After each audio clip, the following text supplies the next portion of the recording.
Mister classes. तो DDU Gorakhpur university के BEd third semester का जो आपका 28 फरवरी 2023 को यानी आज पेपर था मैथमेटिक्स, जो आपका पेपर कोड 112 C1 का। तो इसका हम लोग इस वीडियो में आंसर की देखेंगे, और जो भी जिनका भी मैथमेटिक्स है वो अपना आंसर की मिला सकते हैं, जो भी छात्र पेपर देकर आए हैं। तो चलिए हम लोग शुरुआत कर लेते हैं। आप लोगों को फुल पेपर सोल्यूशन कराया जाएगा, और हिस्ट्री के जो भी छात्र थे उसकी वीडियो अपलोड हो चुकी है, जाके अपना आंसर की मिला सकते हैं। तो चलिए हम लोग शुरुआत कर लेते हैं और देख लेते हैं जो भी क्वेश्चन आपके एग्जाम में आए थे। तो यहाँ पे आप लोग देख सकते हैं जो आपका पेपर कोड 112 C1 मैथमेटिक्स है। तो इसका पहला क्वेश्चन दिया हुआ है कि अज्ञात से ज्ञात का जो प्रयोग किस शिक्षण पद्धति के लिए जो है किया जाता है, प्रदर्शन विधि, प्रयोग विधि, संश्लेषण विधि, विश्लेषण विधि। तो इसका जो करेक्ट आंसर हो जाएगा ऑप्शन नंबर डी है, जो विश्लेषण विधि। ठीक है। अगला क्वेश्चन, क्वेश्चन नंबर 2 जो दिया है आपका कि प्राथमिक स्तर पर गणित की पहेलियाँ जो है मदद करती है। तो किस में करती हैं? तो समस्या समाधान कौशल को बढ़ावा देने में। ठीक है। तो ऑप्शन नंबर डी है जो करेक्ट होगा। क्वेश्चन नंबर 3 की बात की जाए तो क्वेश्चन नंबर 3 जो दिया है कि एक अच्छा गणितज्ञ होने के लिए सक्षम होना चाहिए। तो क्या होना चाहिए? आपको समझें, लागू करें और अवधारणाओं के बीच संबंध बनाएं। यही वाला आपका ऑप्शन नंबर ए है जो सही होगा।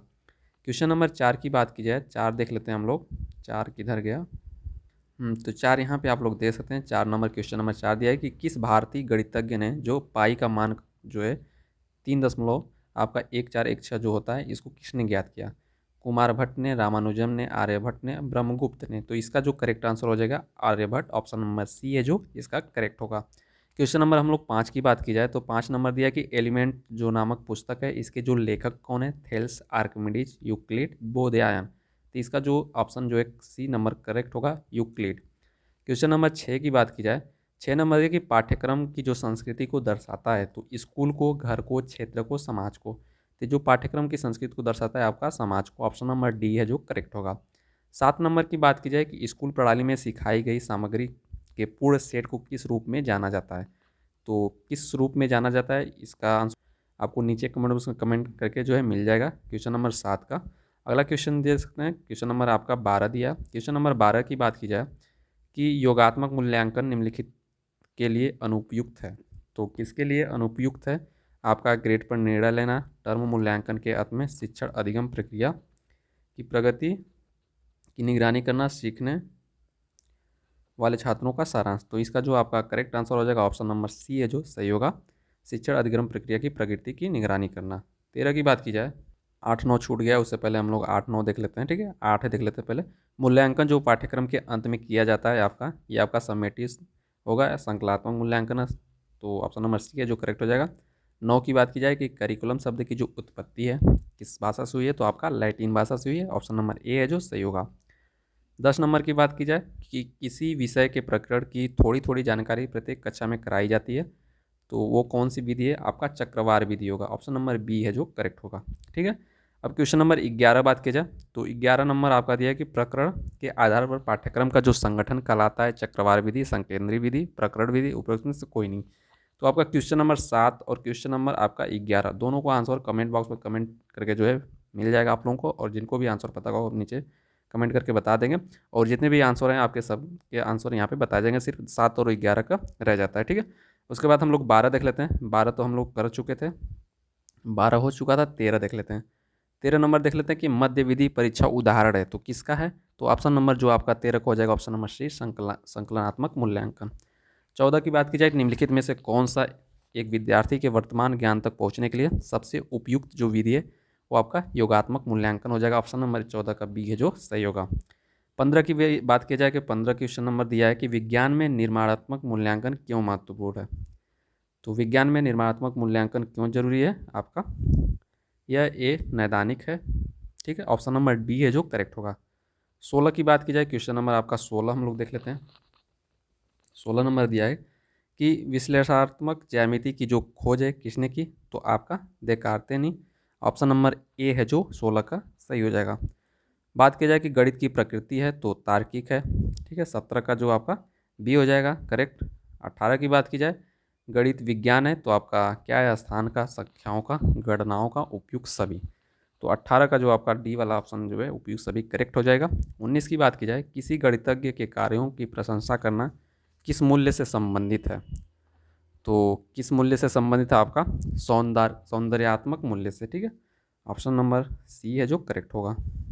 क्वेश्चन नंबर आपका 20 की बात की जाए कि शिक्षण उद्देश्यों के क्रियात्मक पक्ष का वर्गीकरण किसके द्वारा किया गया।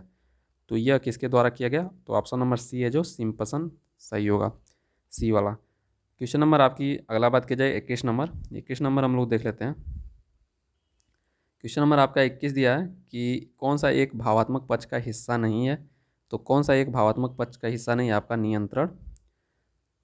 22 नंबर दिया है कि कौन क्रियात्मक पक्ष का हिस्सा नहीं है। तो कौन क्रियात्मक पक्ष का हिस्सा नहीं है, दिया है व्यवस्थापन, उद्दीपन, कार्य करना, समायोजन। तो इसका जो करेक्ट आंसर हो जाएगा व्यवस्थापन, ऑप्शन नंबर ए है जो सही हो जाएगा। 23 की बात की जाए कि संज्ञानात्मक पक्ष का निम्नतम स्तर क्या है। तो संज्ञानात्मक पक्ष का जो आपका 23 का जो निम्नतम स्तर हो जाएगा आपका ज्ञान। बात की जाए 24 की, तो भावात्मक पक्ष का जो उच्चतम स्तर है तो क्या है, आग्रहण, चरित्र निर्माण, अनुमूल्यन, व्यवस्थापन। तो इसका जो 24 का आपका करेक्ट आंसर हो जाएगा आपका चरित्र निर्माण। अगला क्वेश्चन नंबर आपका 25 है कि निम्नलिखित में से कौन ब्लूम के वर्गीकरण का क्षेत्र नहीं है। तो आपका उद्देश्यात्मक है, ठीक है। ये आपके तीनों है, भावात्मक, संज्ञानात्मक और मनोगत्यात्मक। ऑप्शन नंबर डी ए वाला सही होगा, नहीं पूछा है। तो 26 की बात कर ली जाए, 26 नंबर आपका, इसका जो ऑप्शन नंबर ए उद्देश्यात्मक सही हो जाएगा, ठीक है। अगला देख लेते हैं क्वेश्चन नंबर आपका अगला दिया हुआ है 26 नंबर देख लेते हैं। 26 नंबर दिया हुआ है आपका कि क्रियात्मक जो आपका पक्ष का निम्नतम स्तर है। तो क्रियात्मक पक्ष का जो आपका निम्नतम स्तर है आपका वो नियंत्रण, उद्दीपन, स्वाभाविकरण, आदत निर्माण। तो इसका जो आपका करेक्ट आंसर हो जाएगा ऑप्शन नंबर बी, उद्दीपन। अगला क्वेश्चन 27 नंबर है कि रॉबर्ट मेगर ने व्यवहारिक रूप से उद्देश्यों को लिखने हेतु निम्नलिखित में से किसे आधार माना। तो रॉबर्ट मेगर ने व्यवहारिक रूप से उद्देश्यों को लिखने हेतु निम्न में से किसे आधार माना। तो इसका जो करेक्ट आंसर हो जाएगा ब्लूम के वर्गीकरण को। क्वेश्चन नंबर अगला नंबर की बात की जाए, क्वेश्चन नंबर आपका 28 नंबर कि प्रत्यास्मरण करना संज्ञानात्मक पक्ष के किस स्तर के अंतर्गत आता है। तो किस अंतर्गत के आता है, ऑप्शन नंबर ज्ञान के अंतर्गत आता है, ऑप्शन नंबर ए जो सही होगा। 29 नंबर दिया कि प्रदर्शन करना संज्ञानात्मक पक्ष के किस स्तर के अंतर्गत आता है। तो संश्लेषण, विश्लेषण, प्रयोग, बोध। इसका जो करेक्ट आंसर हो जाएगा प्रयोग, ऑप्शन नंबर सी है जो सही होगा। क्वेश्चन नंबर आपका 29 हो गया, 30 देख लेते हैं हम लोग। 30 नंबर दिया है, 30 नंबर आपका ऊपर है, यहाँ पे देख सकते हैं। 30 नंबर है आपका श्रवण करना भावात्मक पक्ष के किस स्तर के अंतर्गत आता है, आग्रहण, अनुक्रिया, अनुमूल्यन, व्यवस्थापन। तो 30 का जो हो जाएगा आपका ऑप्शन नंबर ए है जो करेक्ट हो जाएगा, आग्रहण। 31 की बात की जाए तो परियोजना विधि के विकास है के जनक जो आपके किलपैट्रिक हैं। बाल केंद्रित विधि आपकी जो कौन सी है, तो व्याख्यान विधि, प्रदर्शन विधि, ऐतिहासिक विधि, योजना विधि। तो बाल केंद्रित जो विधि कौन सी है, तो आपका डी हो जाएगा, योजना विधि। अगला क्वेश्चन नंबर 33 देखा जाए तो निम्नलिखित में से कौन एक अच्छे परीक्षण की जो विशेषता है। तो आपका वैधता, विश्वसनीयता, वस्तुनिष्ठा यानी उपयुक्त सभी हो जाएगा, आपका ऑप्शन नंबर डी है जो करेक्ट होगा।